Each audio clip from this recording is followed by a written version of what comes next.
Hey folks, welcome back to another episode of Middle Class Rockstar. I'm your host, Andy Sydow. This is episode, I want to say 38, and it's been fun doing all these on Zoom. By the way, if you're watching on YouTube, yes, there will be video once we get to the interview, just not for the monologue. Anyhow, it's been fun doing these over Zoom. The quarantine adjustments haven't been all bad. I'm getting to talk to different people that are far away. My guest today is from Nashville. My guest last week interviewed all the way from South Africa, which is the furthest interview I've done so far. By the way, last week's interview is with Jason Grishkoff, who's the founder and CEO of Submit Hub. If you're an artist or a blogger, this is a great episode. And if you watch it on YouTube, we actually go through the site and submit one of my new songs for playlists and blogs together. So it was real cool. It's kind of a tutorial of sorts at the end. I don't normally do that sort of thing, but that's what we did last week, and it turned out real well.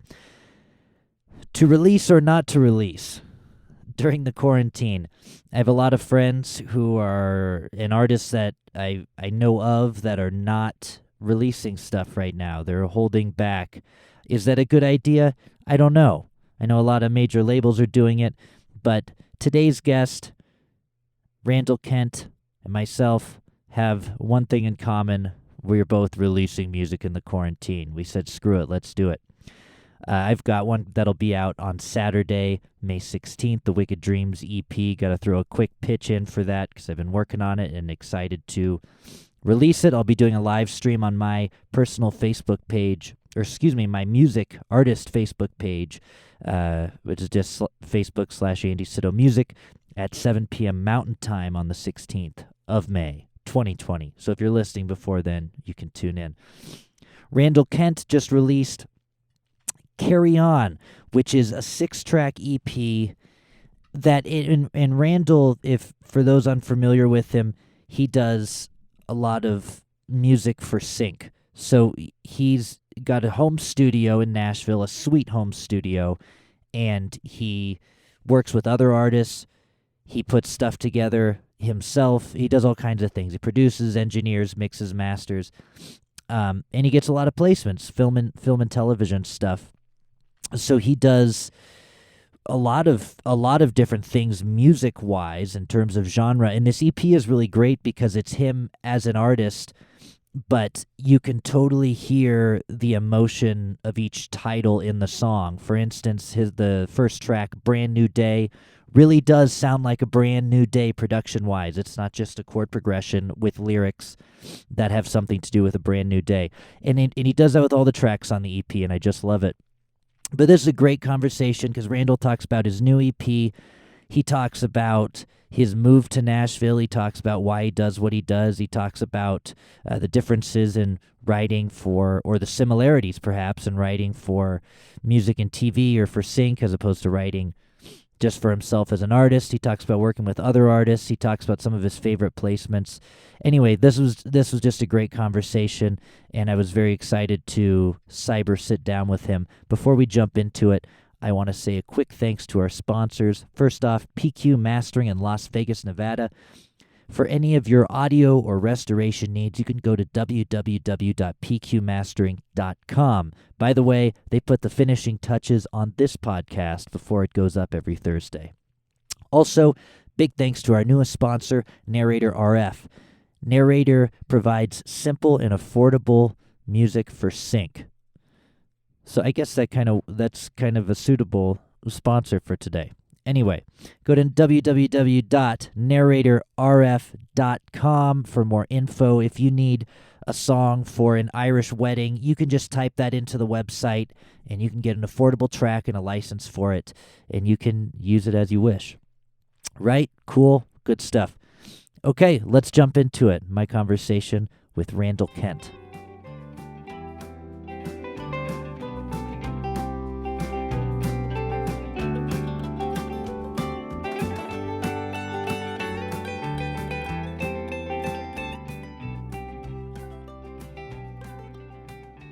What's happening? Hello, I'm Randall Kent. Are you self-conscious that we're going to be able to see your face and not just hear your voice? It's funny you say that because I had been rocking a severe quarantine look a couple hours ago, and I had to, clean it up, clean up the neck beard a little bit. And I was actually making lunch right before this, and I threw a turkey burger into the skillet, and a bunch of hot oil splashed into my face. And for a moment, I was worried that I was going to be marred for this, Oh my. for my moment, for my interview. Well, I gotta say, for a new dad, you still look pretty good. I don't see any signs of the dad bod coming in yet or anything like that. It's a combination of the dad bod and the quarantine bod. It's happening. It's coming on, but doing my darndest to at least go for some walks or some bike rides when I can. Yeah, yeah, absolutely. Well, I've been wanting to have you on for a while. You've been on my list, I think, for probably a little over a year, and we just ended up really connecting because we worked on a project together not too long ago, and I was able to see your studio in Nashville. And so then when I was looking back at the list last week, I said, you know what? This is a really good time to hit Randall up. He just put out an album, and I don't know if we're calling it an album. He just put out a collection of music. It's an EP, I guess, 6 songs. Yeah, but I appreciate it. This is perfect timing. I'm glad we can make it happen, and I loved working with you on the Ian Mahan track. That was fun. I can't wait till it comes out. Oh yeah. So start off with a little bit of history. Where'd you come from? How'd you first get into music? I started playing in bands in high school. Actually, in middle school, I think I started playing bass because my friend that I would skateboard with played guitar, and so we had big visions of starting a band. And that band turned into another band, and so on until finally, right around the time I was graduating high school, I started a band called The Heyday, and that became kind of my main thing for a couple of years. I was the front man, singer-songwriter in that band, and we toured. We were based in Denver, but we toured all over the country. We did a lot of like NACA touring for college campus entertainment. We did made a couple records up at the Blasting Room, and that's just really where I started to see glimmers of like, oh, I can make this a career. It's looking back, it's different than I expected it to be because I figured I would be playing in that band. But as that turned into other opportunities and kind of allowed me to develop a network, I just have found myself being a songwriter and a producer and just a collaborator with a lot of the same people that I met during those years as the front man in The Heyday, but a lot of new people as well. So yeah, and then kind of it's been a winding path, I guess, between The Heyday, and then that turned into a gig where I was touring with a guy named Matt Hires, and we had been hired as kind of his backing band. So we toured with him in support of Matchbox 20 and Goo Goo Dolls and Parachute for a couple of years. And that was right around the time I started getting the idea to move to Nashville. And moved to Nashville back in 2014. And that kind of brought about a shift in less playing live and more production and songwriting for other artists and with other artists, and also brought kind of the focus on making music for sync for film and TV as well. So that's about up to date. I've been doing that kind of thing since 2014, 2015. So here we are. Awesome. So The Heyday, you guys had a little bit of success in Denver. How far did that band go? How serious did you guys get? It's funny. We started right after high school, and we were totally just having fun. We wanted to make a record, and it very quickly became a thing where we were getting, calls from record labels and managers, and it, in a way, like everything seemed like it was going to be way too easy. So we made a record. We started working with management. We played some showcases. The label thing never materialized for us, but we did tour with that management team behind us for a couple of years, and it was a wild ride. It was a great opportunity to learn like what kind of songs work well in front of a live audience versus what kind of songs work well on a record. And it's kind of funny, like those were not always the same. Some of them had that overlapping, but I think I always gravitated more towards the studio side and the stuff that the stressful things about being in the band, I think, came from playing live, and I much prefer like being able to tinker away in the recording studio until I can get the record exactly how I like it versus, a performance. You just have to embrace the imperfections and let it be what it is. And something about my personality type, I just have a harder time with that, like walking away from a show knowing that it could have been 1% better, 5% better, or whatever else. So is that what drove you into moving into more of a studio role? Yeah, I think so. Just kind of moving to Nashville, reflecting on what I wanted to do. And I still tour from time to time with Matt Hires or whoever, but it's a much smaller percent of my days. Right. So yeah, being able to like make something in the studio and being able to like have that for years to come has been really satisfying for me. And the stuff with Matt Hires, going on the road with Matchbox 20 and Parachute, what was that? How old were you when that was going on, first off, and what was those experiences like? I think I was 26. That was back in 2013. So the heyday had kind of started to, we were kind of taking a little break, and there were some members changing, and we were actually changing our name to The Wild After, which kind of turned into a different project. But right during that transition period, one of those label people, managers who had reached out to the heyday early on that we didn't end up working with, he had come to manage this guy, Matt Hires, and he reached out saying like, hey, he's about to do this tour for a couple months and he needs a backing band, and the sound was very similar to what we did. So it just seemed like a good fit, and it sure was. Matt's still one of my closest friends to this day. He lives up the road, and the experience of touring with Matchbox 20 was amazing, especially going from, in the heyday we were touring very DIY in the van, sleeping in a friend's house, which is super fun.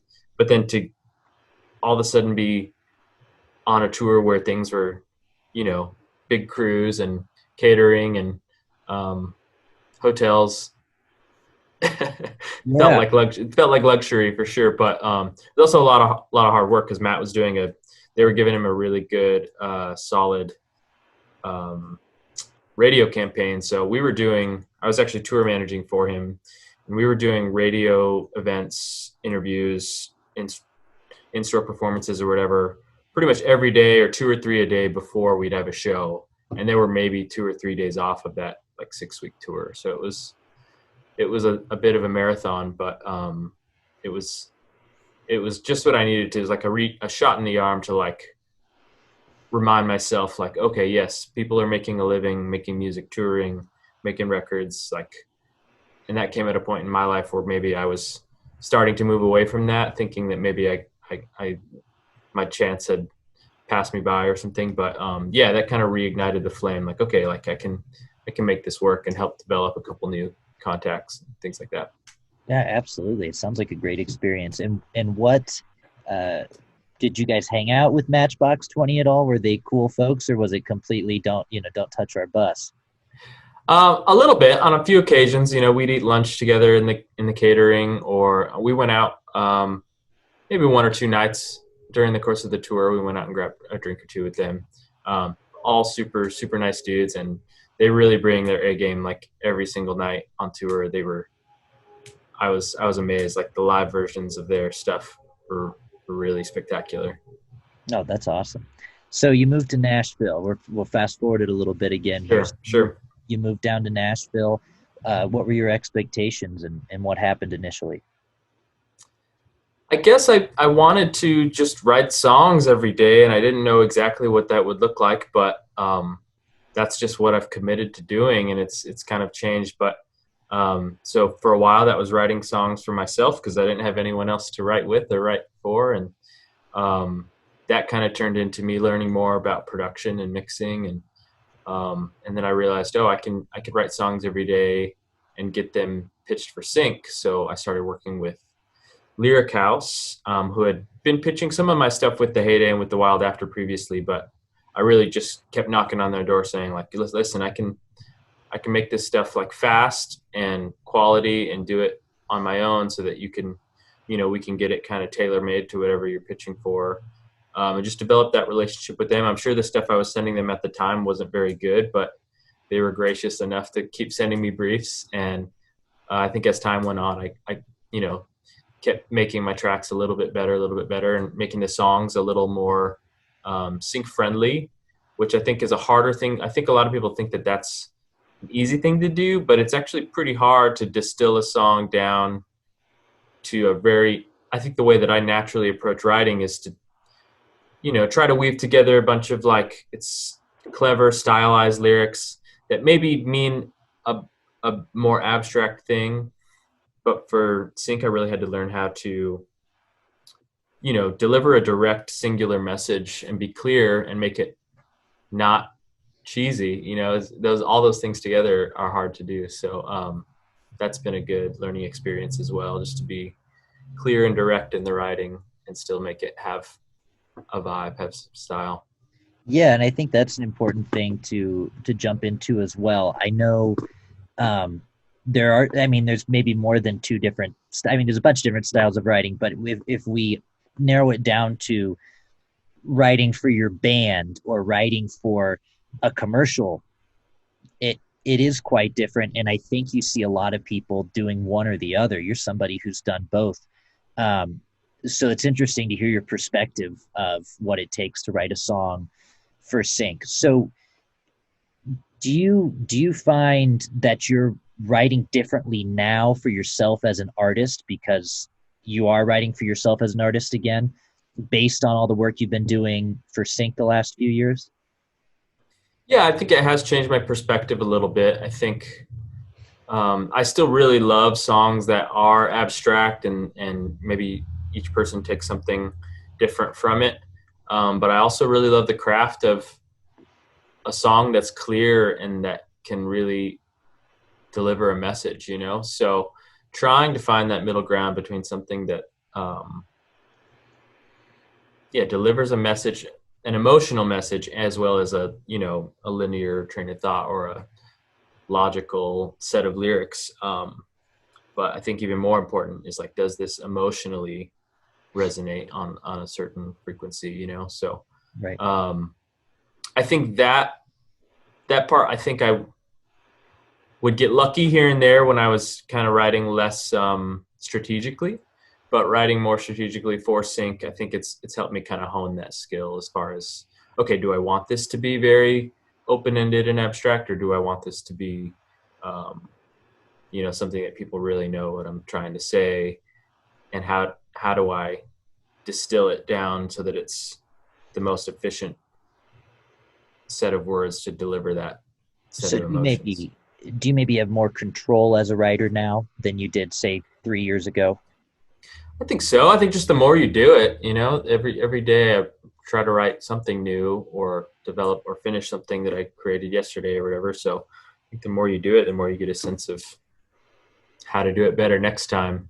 I've been telling a lot of people, I heard this study recently where I guess they took two sets of people. One set of people, they were instructed to make a perfect bowl, like in a pottery class or something like that, to make an absolutely perfect bowl. And they took another set of people and they told them, don't worry about quality, but make as many good bowls as you can.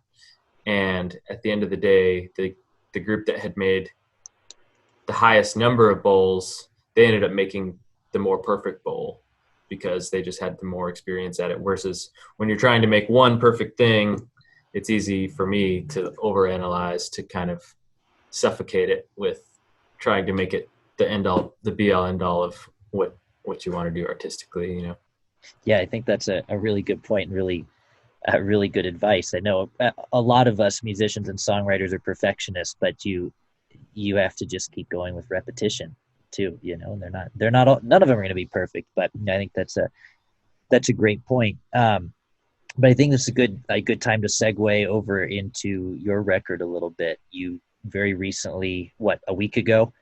Yeah, exactly a week ago. Exactly Right. a week ago. Congrats. Thanks.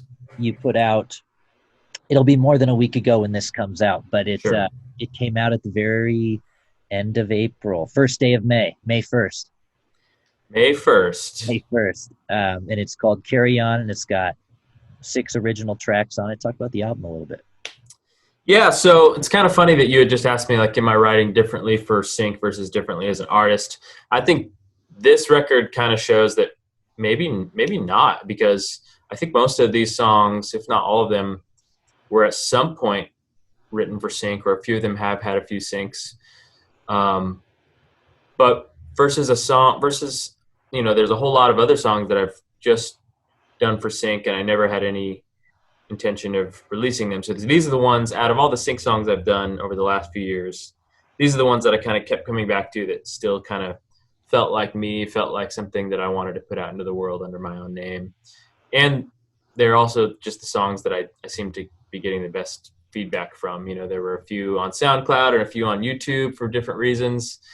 And I kept getting messages, people saying like, hey, where can I find this song on iTunes or on Spotify? And that kind of felt like a good indicator to make them available, give them to the universe instead of holding them so close. So yeah, those are all songs probably written between 2016 and 2018.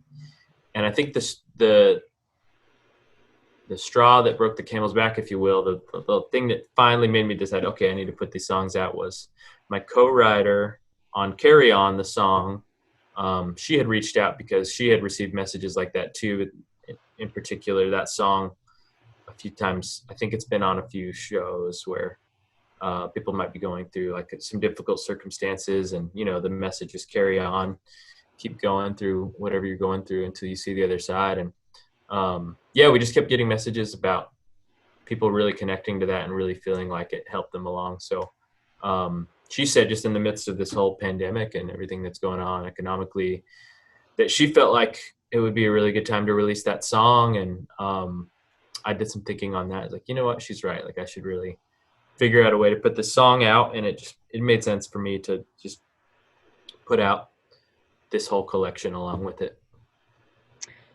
Yeah, absolutely. And they're really catchy songs. And there's a Spotify link to the EP in the show notes. So if you're listening along, you can pause it, or afterwards click the show notes and go check out the EP. I've been noting people's different release strategies because I have an EP coming out on the 16th of this month. And so I always keep track of what people do promotion wise, but especially around this time when I'm getting ready to release stuff. Sure. And I noticed you released all or most of the tracks, little clips of them on Instagram, the week leading up to it coming out, but there were no lyrics on the WAV file, so you could just hear the track and some of the production. What made your decision to put up instrumentals? I guess it was kind of just an evolution. First of all, I hadn't had that plan when I decided to put this record out. I basically forced myself just to put it on DistroKid and say, okay, 2 weeks from now it's going to be out, which is probably not the smartest, strategy. I know you're supposed to give yourself more lead time.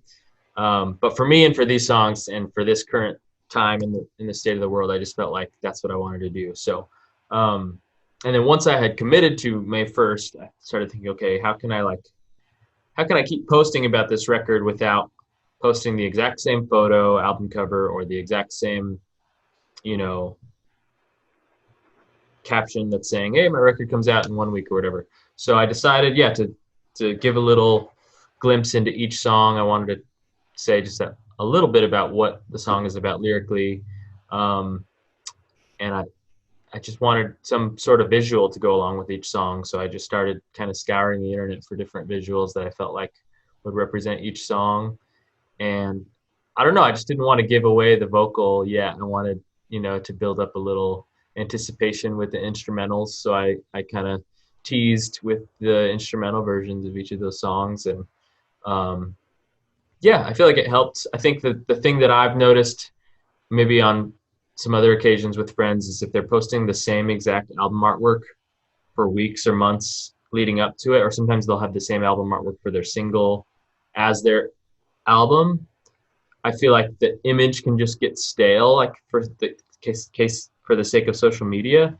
So I think it helps to have multiple images that kind of tie together that feel cohesive for a record. But when it's just one image kind of getting used and reused, I feel like people can start to tune out a little bit.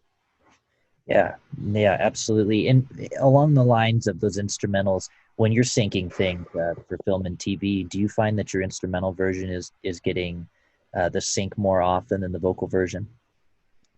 A lot of times, if it's like a traditional like film or TV sync, they'll kind of mash it up. So I provide them with an instrumental and the main mix, and they'll edit it to however they need to weave through their dialogue or whatever.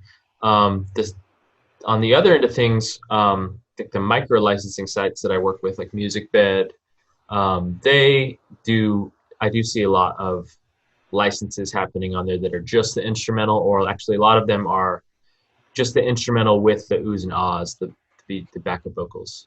So those definitely can make up a good bit of the micro licensing stuff. Yeah. Um, I know a lot of people, a lot of artists are into licensing, and you're a really good person to talk to about this because you're making a large portion of your income from sync license. I think, right? yeah, it's it's always changing, but I'd say it's about half from sync and half from producing for other artists or mixed jobs or Yeah. little writing. That's yeah. Well, I know it's a point of interest for a lot of artists and a thing that a lot of artists haven't delved into. I myself always like, oh man, how do I get more into that? Sure. And it's another seems like another daunting road to go down, but one that all artists need to go down, especially right now, because I know we're not nobody's performing live, and sync licensing is seems to be a good way to go to be able to keep making music. So I want to really get into that a little bit and the whole process. Sure. I know you said you kind of started getting into it by when you were working with Lyric House, just bugging them, saying, I can get you something quickly. I can get you something quickly. How did that evolve? How do you do things now? Do you have a specific publishing deal? Are you working with a licensing company? It's kind of diversified right now. I have one project with Position Music, who is helping me develop this project that I've made over the last couple of years called Honoraries, and that's a little bit more amped up, like anthemic, like really energetic folk, indie folk pop, but like power pop.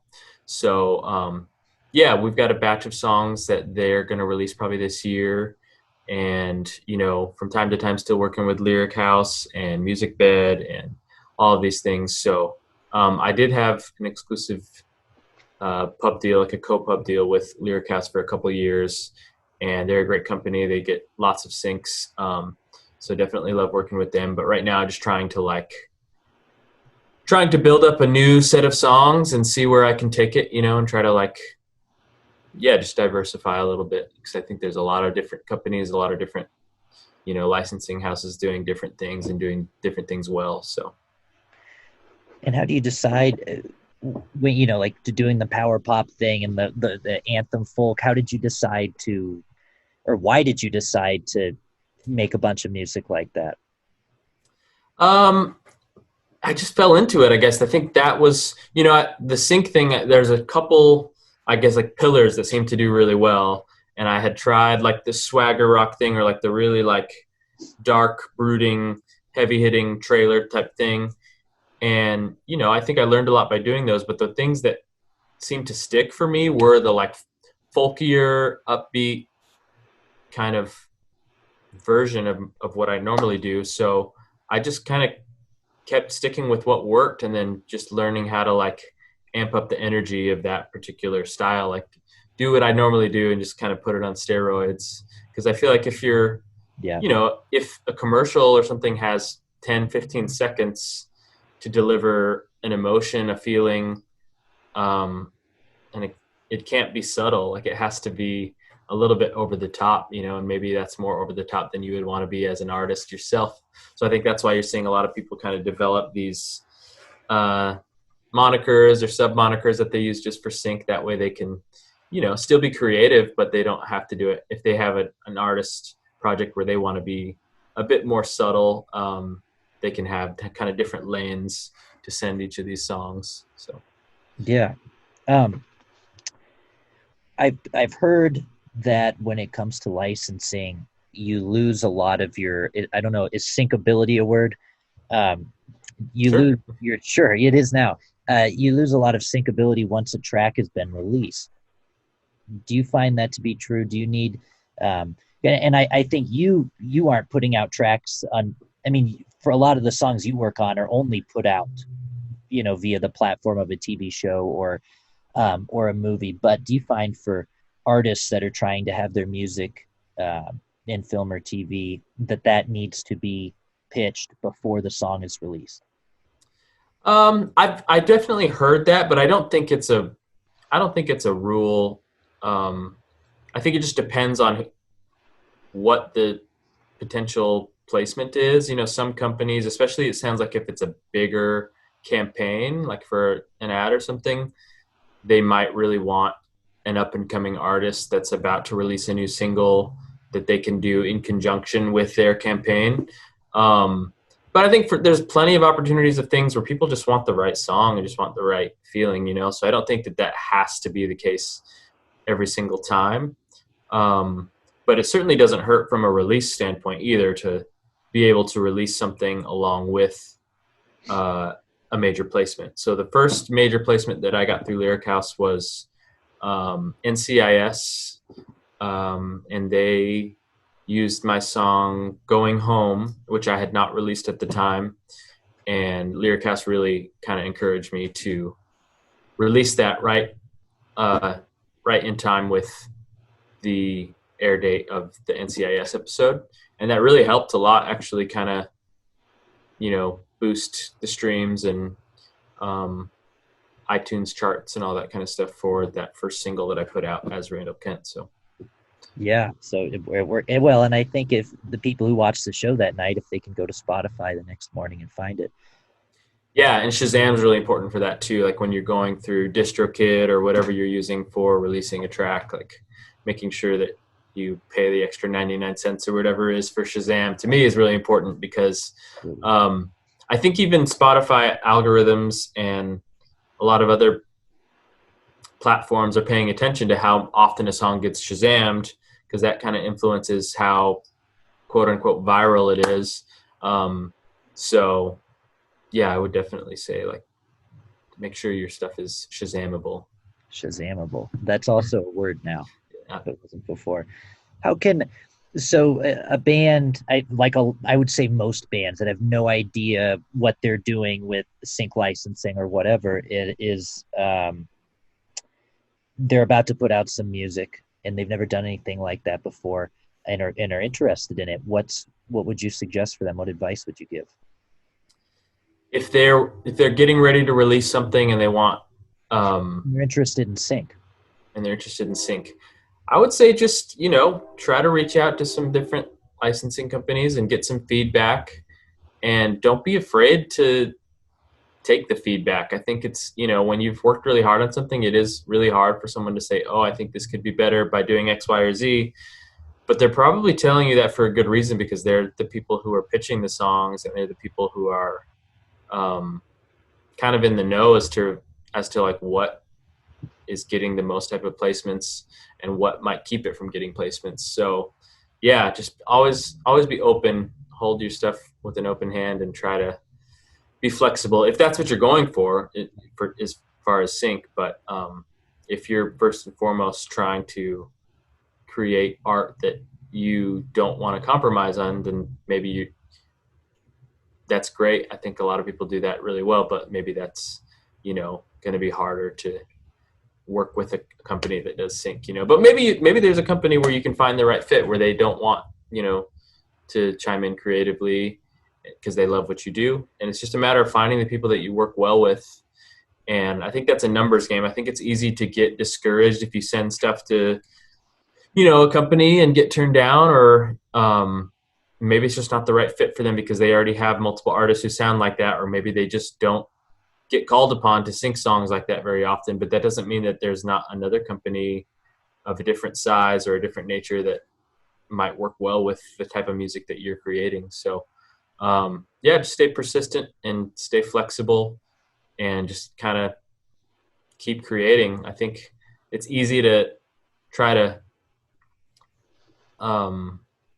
build everything up, to one release, but it's really a numbers game. Like the more songs you're making and the more releases you're churning out, the more chances you're going to have of finding the one that fits the bill for some sort of sync opportunity. Sure. Let's get back into you strictly as an artist now. These songs came out from Carry On, and you were saying that a lot of these are songs that you maybe have had syncs before or haven't, but you kept coming back to, and you finally put them out. What do you have in mind for Randall Kent, the artist, in the future? Yeah, I mean, I don't see myself touring full time, but I do want to play these songs and some more newer material live from time to time, under the right circumstances. But I just want to keep making records and keep making stuff that I'm proud of and that people enjoy listening to. I think that's the goal. I think that's basically it. Just keep doing what I'm doing, but hopefully to a wider and wider audience, and hopefully keep trying to make it at a higher and higher level where I'm even more proud of it, Yeah, absolutely.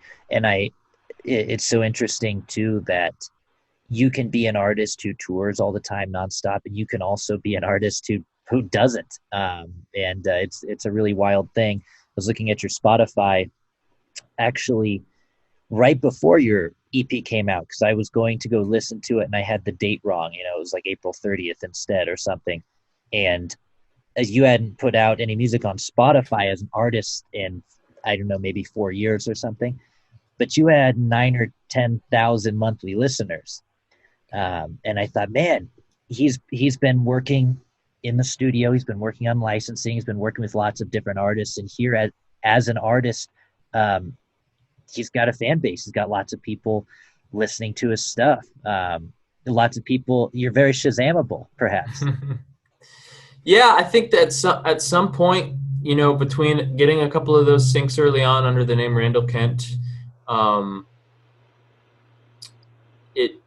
the Spotify algorithm or something just kind of picked it up, because I can't say that I have toured a lot as Randall Kent, where those listeners are someone who saw me at a show. Maybe some of them saw the heyday and have followed me along to the Randall Kent thing, but I think by and large a lot of that is just Spotify's algorithm. They're sending it into playlists that they think people might like it, and I think some of those people are sticking with it and coming back to it. So I think that's really cool. And I think that's another reason why just the more you make, the more, Spotify and these other sites are going to be able to figure out where you fit in terms of their listener base. Oh, they might also like this because it kind of feels similar to another artist they listen to a lot. So, and I think it had been a couple of years since I'd released anything, regrettably, but I am trying to be better about just taking my own advice and putting more out consistently, because I think that's really important. So. Absolutely. Looking back at the last few years and looking forward at the next few, is there anything you'd wish you'd done differently, and where do you see yourself differently in, say, 5 or 10 years from now than where you're at today? Yeah, I do kind of wish I had put a little more thought into, kind of how I'm branding. I think the first maybe 3 years of doing the sync thing, I was just sending everything in as Randall Kent. And then I started to realize I started to get some feedback, and I started to realize that certain styles of music, just because it's a sync song doesn't mean it still needs it needs a story behind it. It needs a bit of authenticity. And that's why I've started this honoraries thing, to kind of feel a little bit more like a band and to feel a bit more energetic and rambunctious, to kind of counterbalance the maybe more relaxed feel of a Randall Kent singer-songwriter project. So I think it's important, if you're creating something for sync that maybe you don't know what the artist's name is, or maybe it's a co-write or a collaboration, it's worth putting some thought into, okay, who is the artist behind this, and what's this artist's aesthetic, and maybe building some visuals around it, and maybe building a batch of songs to support whichever one you think is the best, So Yeah. I think more and more music supervisors are wanting that, where um, they want to find music that feels authentic and doesn't just feel like a one-off random song that's a copy of another song. Yeah, yeah, that's some uniqueness to it. Hmm. Um, what's the best track on your record, in your opinion? On Carry On, what's the best one? I think One Life is the one that I really feel the strongest about. That's just, I just remember while I was creating it, just like having a really positive feeling about it. And that's the one that I've been getting a good amount of feedback on. So um, I don't know. It's hard to say because I feel like the ones that I'm always excited about, it always seems to be inverse of whatever. But this is the one time where I do feel like that was one where a couple people have texted me saying that that's their favorite, and that probably is my favorite on this EP. But it's a good And it, question. and it rounds out the end of it too, right? Rounds out the end, and there's just some good memories there. I think a lot of times when I'm doing this kind of sync stuff or just making stuff on my own, I'm very much in isolation. And for that one, I had a couple friends come over and sing gang vocals. So at the very end of the record and at the very end of the song, you hear myself, my buddy Nick Blazina of the band State and Madison, and my other friend Joel Adam Russell, who's another great artist here in Nashville. We were all singing gang vocals at the end there on the chorus. So, yeah, both of those guys are great vocalists, and Nick Blazina in particular has this crazy ability of creating these awesome like harmonies and like drone harmonies and cool intervals. So I knew once I thought of that song as like being very layered with backup vocals that I wanted him on it because he's just super talented at that. So yeah, it's always good to like not be afraid to bring people into your process and uh, you know know your strengths and know your weaknesses, and help your friends out with your strengths and have your friends help you out with your weaknesses. I think something I've noticed, almost all my friends who have moved to Nashville, and not even just necessarily people that moved to Nashville, but the ones that have moved to Nashville, I feel like all have adapted that mindset of there's so many people here and so many qualities. What am I good at? And I need to link up with people who are good at what I'm not good at. Well, yeah, I think it's just a byproduct of there's so many just insanely talented people here that like you kind of have to learn to specialize in something. So there's a lot of people who are just highly specialized in what they do, and it's like, oh yeah, if I need pedal steel, I'm not going to try to do it myself. Or like, obviously I don't even have pedal steel, but you know what I mean? Like, Mm. I'm not going to try to fake it. I'm going to get whoever can come over and nail it in 20 minutes. Right. Yeah. Yeah. Yeah. Absolutely. Did you, speaking of specialization, you produce this? You wrote it. Did you mix and master as well? This EP, yeah, I did. I'm making sure this is true, but yes, I wrote it. Carry On the song, I had a co-writer, Rivka Weiss, and then I think all of these songs I mixed, I produced and mixed, and mastered. So yeah, and a lot of times when I'm working with another artist, I will send it out for mastering just because I like having that extra set of ears. But I had been living with these songs long enough and kind of, did a little extra mastering to make sure they all fit together. And I was really happy with them. So um, I just try to like let my ears lead the way. If I'm happy with what I've got, then stick with that. If I feel like it needs that extra something, I'm not opposed to sending it out for mastering or whatever needs to happen. Right. Right. Something I noticed with all of these tracks is, and a lot of songwriters will come up with a chord progression or a riff and then right on top of that, or it might just be a 1 5 6 4 whatever, and then right on top of that, in the emotion might not necessarily match the music or the title or whatever, what I noticed with, I think, every single song on the EP, if I was listening down to it a couple times, was when you listen to Brand New Day and if you were to take out the lyrics and just listen to the production and the music, it sounds like what you think a Brand New Day would sound like. And Good Life sounds like a good life. And all of them kind of felt that way for me from a production standpoint, which I thought was really, really cool. Is that something you put a lot of thought into when you're producing? I think that's another byproduct of doing the sync thing for a while, like you said, and like we mentioned earlier, like letting the message be clear lyrically, but also emotionally, musically. Um, you know, people are busy and people have short attention spans, and I think it's cool when there's kind of like a, artistically, you can have a lyric that kind of juxtaposes a musical feeling.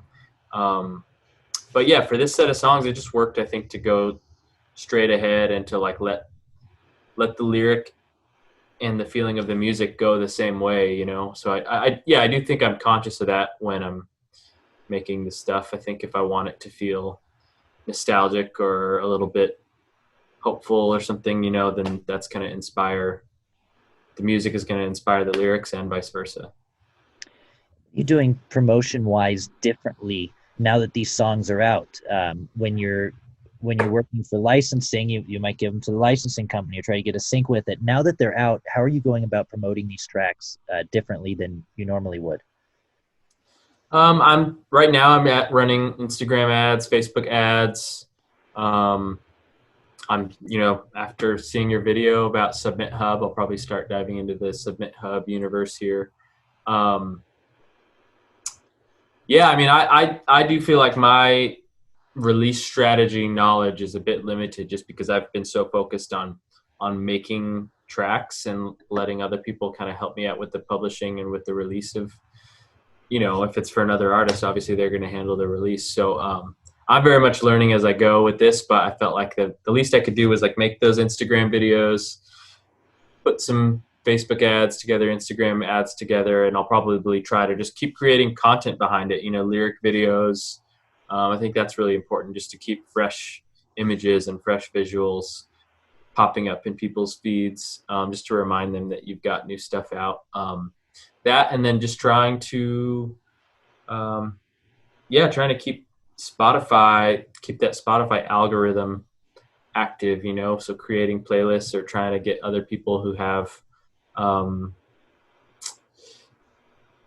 visible playlists to include my songs on.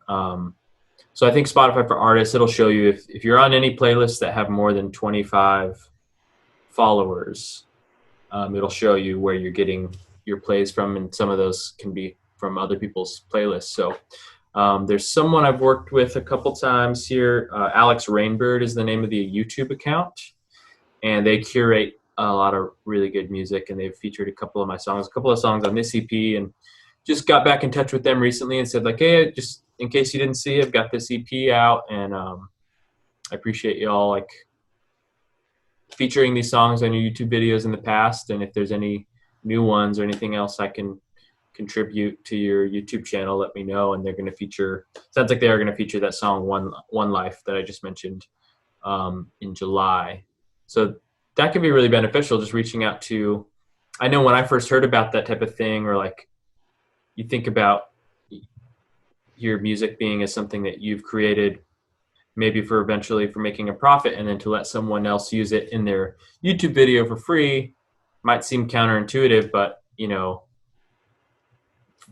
for this account in particular, Alex Rainbird, they do a really good job of curating songs that fit well together, and they've built a really good listener base, people who come to their YouTube channel just to find new music, so it's really a nice tool for independent artists to be able to like be discovered on YouTube and Spotify, and they've got some Spotify playlists that do the same thing. So is this YouTube channel, is it just they're just putting collections of music together, or is it tutorials with music in the background? How does their channel work?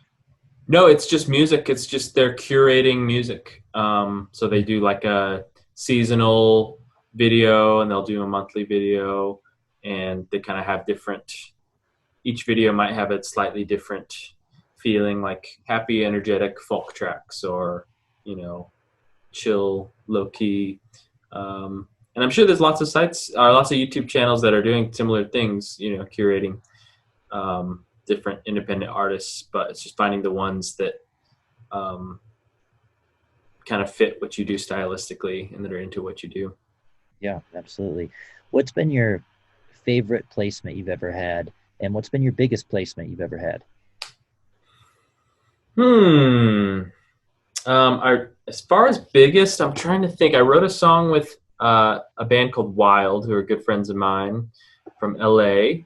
We had written a couple songs in the past, but I think in 2017 or 2018, we wrote a song called Here We Go, and they ended up getting signed to Network Records, and that was their first single. So that ended up getting a number of placements.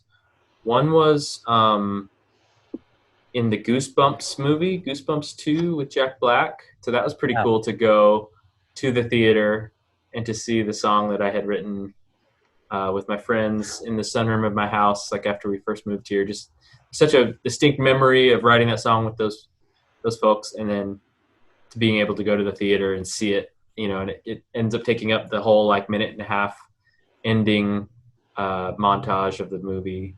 So that was a really cool moment. That definitely was one of my favorites. I also really loved, there's a song I wrote with a band, an artist here in town called Volunteer. And we had a placement on a show called Born This Way on, I believe it's on A&E. And it's a bunch of really awesome people with developmental disabilities, and they are going whitewater rafting during the scene, and they are just having the time of their life, and it's a great show. It's really inspiring, and just to see our music used like in such an inspiring way like that, it's for this crew of folks to do like just something so fun and something challenging was really cool. Yeah, wow. That must be really neat to go to the theater and see a song, or hear a song. Excuse me. Yeah, it was definitely a cool moment back when we could go to theaters. Right. If that ever happens again, at some point. Well, I'm really excited about the new EP, and we'll have links for it in the show notes, as I said earlier. So everybody who's listening, go check it out. And is there anything else you want to add? No, I appreciate you having me on. I appreciate you making this podcast. I think it's a really cool resource for people who are trying to, make an independent living of making music, and keep at it, keep making music to everybody who's listening, and don't be afraid to do something weird. I like it. Thanks, man. Appreciate it. Of course.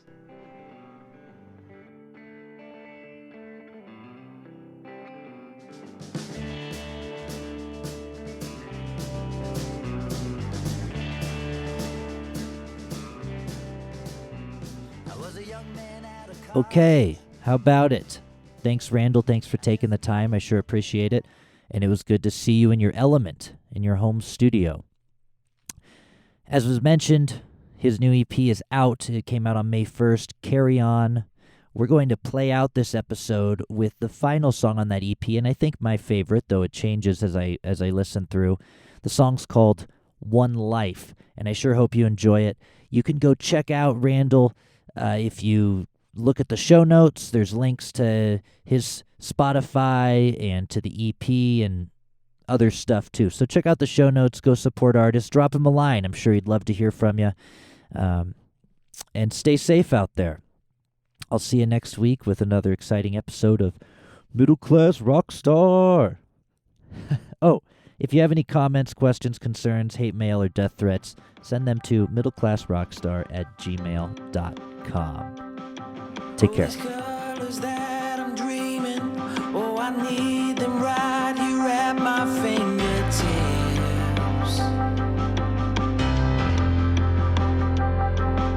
'Cause I know that they